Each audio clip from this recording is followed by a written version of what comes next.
Yo, what is up, guys? It's Pedro here. So the Washington Commanders absolutely demolished the Tennessee Titans 42 to 19. I know there's some fans that were worried at one point. It was kind of close, but the Commanders got it done. Jayden Daniels looked good, the offense looked good, and a lot of good things to talk about. We'll talk about the good things and some bad things as well at the end of the video. If you guys are new, make sure to subscribe, do all that good stuff. It really does help out the channel trying to hit 15,000 subscribers before the end of the season. So 42 to 19, 21 points. 21 points in the first quarter, and they scored 7 pretty quickly after that. So yeah, it was 28-0 very, very quick for the Washington Commanders. And yeah, it was a dominant performance by the offense in the first half. The defense was not bad as well, forcing some turnovers. Let's start with the run game because that's the star of the day was the run game and the offensive line. Brian Robinson, 16 carries, 103 yards, averaged 6.4 yards per carry. Chris Rodriguez, 13 carries, 94 yards a week after getting cut, and 1 touchdown. A heck of a day for Chris Rodriguez. I think they need to keep him around. Jayden Daniels, 9 rushes, 34 yards, and a touchdown. Jeremy McNichols was not bad as well, 6 carries, 32 yards. And De'Ami Brown had a carry for 4 yards. 45 carries for 267 yards, 6 yards a carry, and 3 touchdowns. Compare that to the Tennessee Titans, where they had 11 carries for 35 yards, averaged 3.2 yards a carry. So the Commanders absolutely dominated in the run game. Passing wise, they were fine. Jayden was good today, 25 of 30, 3 touchdowns, 1 interception. I know some people want to say that's on Ertz. I only saw it a couple of times, but that was a high throw. Yeah, Ertz maybe could have caught it if he had a little bit better of a vertical leap, but Jayden's got to be aware of that. And also, it just was really high, and it got tipped. And sorry, I'm a little stuffed here, but Zach Ertz couldn't come down with it, and it was an interception, but Zach Ertz made up for it later with a touchdown, a 25-yard catch as well. 3 catches, 35 yards, and a touchdown on 6 targets. Terry, 8 catches, 73 yards, 2 touchdowns on 8 targets. Kliff was using him on the left, was using him on the right, a little bit more on the left this game, which was good, but also getting him snaps on the right. Got 2 touchdowns. Honestly, if Jayden hit him in stride, he would have scored a touchdown on the, not even on stride. If he just would have thrown a good pass, he would have hit Terry, not in stride. I don't know why I keep saying on stride, but it would have been a touchdown. And then he also had one to Noah Brown where it was like a little bit towards the sideline, a little bit behind him, which could have also been a touchdown. But his throws to Terry McLaurin were very, very good. Both of them, especially the slant, the second touchdown was a really well-placed football by Jayden, and it was a good catch by Terry McLaurin as well. And Jayden's run was very good as well. He juked out a couple people, moved a certain way, and was able to get the touchdown. So that was great to see by him. Got sacked twice. Did have a fumble. Personally, they didn't really show. I guess they showed the replay once. CBS is just one of the worst broadcasts for me. I just cannot. They do not show replays a lot, and there's other stuff as well. Like they said that Mariota was the number 1 pick in the draft. Maybe I'm tripping, but pretty sure he was the number 2 overall pick. But I thought Jayden tossed that, and it wasn't a fumble, but maybe because he got hit, it wasn't a fumble. But they didn't really talk about that. But I thought maybe that was something worth looking into. But in terms of receiving, De'Ami had a good game. 4 catches, 35 yards. Had some nice yards after the catch. Also drew a PI, I believe, on the first possession or maybe second possession. Noah Brown, 3 catches, 27 yards, out with a rib injury later on in the game. Hopefully he's good. We'll see. I don't know. And then Luke McCaffrey, 2 catches, 13 yards. One of those, I believe it was a 7-yard catch there. It was on 4th down. Zacchaeus, 3 catches, 14 yards. Robinson had a catch, and Ben Sennett, 1 catch, 3 yards. So overall, the offense was making moves today. Everyone was getting fed, so that's good. Kliff Kingsbury had called a heck of a game. So shout out to him. Honestly, would have been cool if Mariota would have gone that last possession because give Jayden a little bit of rest. He's just handing it off, but still also you give Mariota the chance to go against his old team. So it is what it is. It's not a big deal, but just something maybe I wanted to see. But Rodriguez, I'm gonna give him the MVP of the game. You could give it to Jayden, you could give it to Terry, but Chris Rodriguez, 94 yards, 7.2 yards carry, and a touchdown. The offensive line was doing a really, really good job, but still, I mean, doing that is impressive. Offensive line wise, Cosme had a couple penalties. One was an unnecessary roughness, another was a holding, I believe. And then Lucas had a penalty or two. Maybe Allegretti might have had a penalty. Thought Tyler Biadasz was really good. Brandon Coleman, didn't really hear his name. Think he played well. There was a couple like touchdowns ish where he did well on that. I saw at least in terms of rushing touchdowns. So yeah, offense was good today.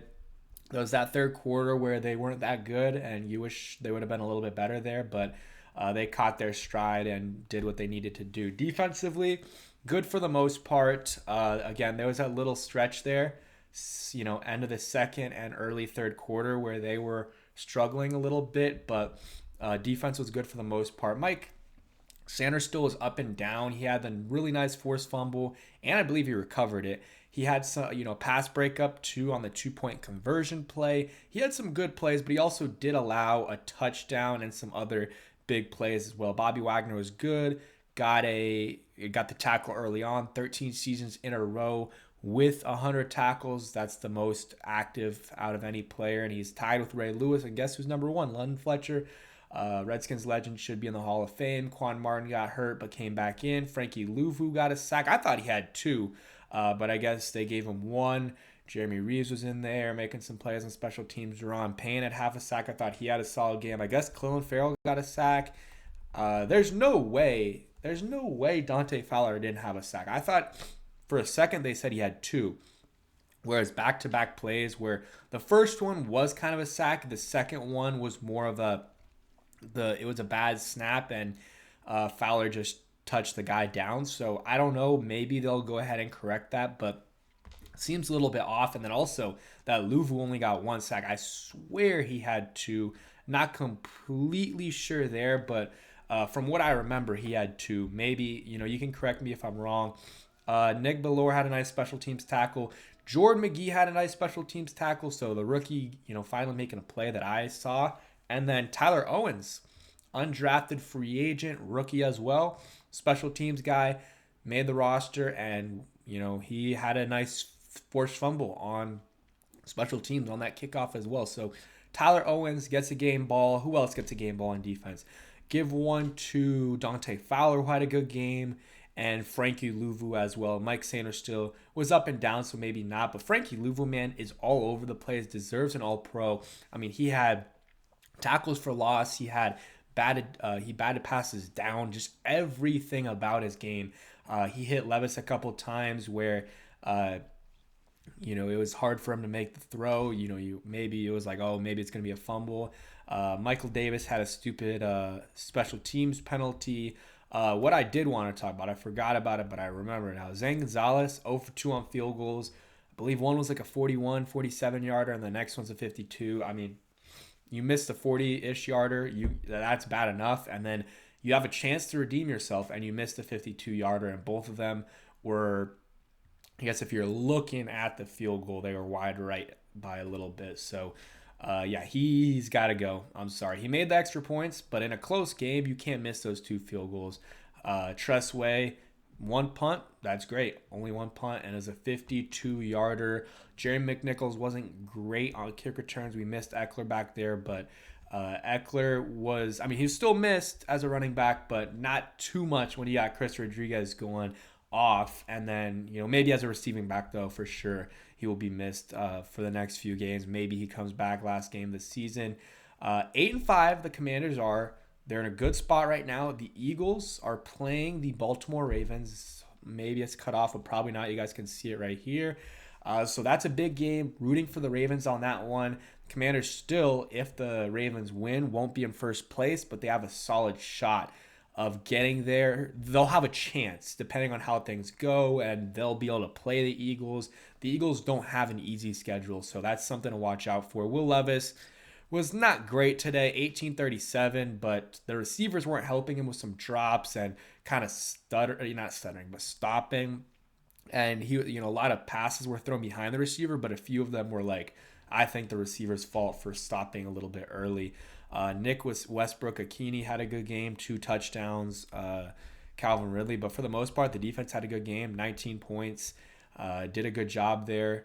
And when you have 19 points and you force a turnover and the special teams force a turnover, that's good enough. There was a couple drives where it's like, okay, maybe you wanted a little bit better, but the defense was good, offense was very good, special teams was good besides kicking, and that's very, very important. So they're gonna have to get that figured out and situated, and hopefully they have someone in mind, but I don't know. I mean, the Chiefs. The thing is, the Chiefs. I don't know if Harrison Butker is going on, if he's on IR yet. Speaking of stuttering earlier, if he's on IR, then I don't know what they're gonna do, because the Chiefs are probably gonna keep their kicker. But the 2 kickers the Chiefs brought in, the first guy was good. The second guy, Matthew Wright, who I swear we brought in for a little bit. I believe he missed a kick in the game. I don't know what they'll do at kicker. Maybe they'll keep Zane Gonzalez for another week. They have the bye week, so this is a good.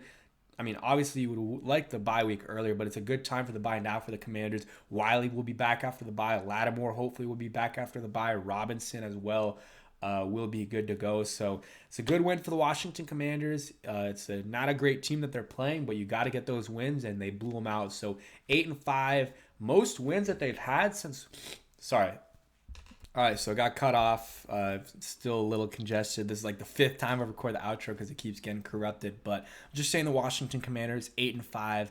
And I was saying, I don't know if they've done it in a while. I thought maybe they didn't do it against, or in the Rivera era. I said against because of everything Rivera did against this franchise in terms of drafting, especially with the recent news of Emmanuel Forbes getting released. But they did do it. Classic Rivera 500 in 2022. Before then, it was 2016. 8 wins, and 2015 was the last time they got 9+, and 2012 was the last time they got 10+, and 1991-92 season, which is when they won their Super Bowl, was the last time they got 11+ wins, which is just absolutely pathetic. It's the longest streak, I believe, by far in the NFL. So it is what it is. They got a good chance though of getting 9+ wins for sure if they continue, or 10+ wins for sure if they continue to play well. And this is a good game for momentum.